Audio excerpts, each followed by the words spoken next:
میرے محترم بھائیوں، دوستوں، بزرگوں، آج شعبان کی 14 تاریخ ہے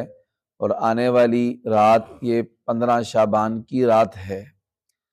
جو احادیث پاک میں جس کا بکثرت کے ساتھ ذکر ملتا ہے لیلۃ النصف من شعبان کے نام سے، اور عوام و خواص میں یہ مشہور ہے شب برات کے نام سے۔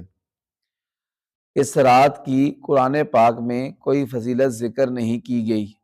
لیکن احادیث پاک میں اس رات کی فضیلت ذکر کی گئی ہے۔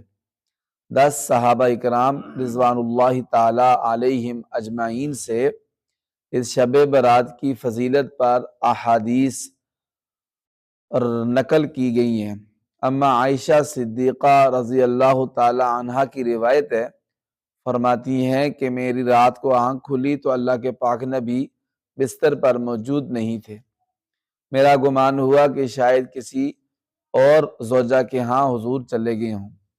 میں نے باہر نکل کر دیکھا تو حضور جنت البقیع جو قبرستان ہے وہاں ہیں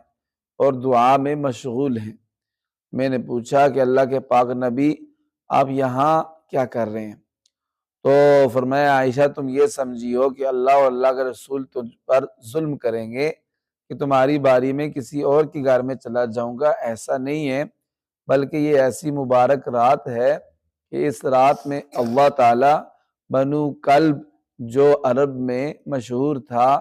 بکریوں کے اعتبار سے کہ اس کے پاس سب سے زیادہ بکریاں تھیں، فرمایا اس قبیلے کی بکریوں کے اوپر جتنے بال ہیں اس سے بھی زیادہ لوگوں کی اللہ تعالیٰ بخشش فرما دیتے ہیں۔ اور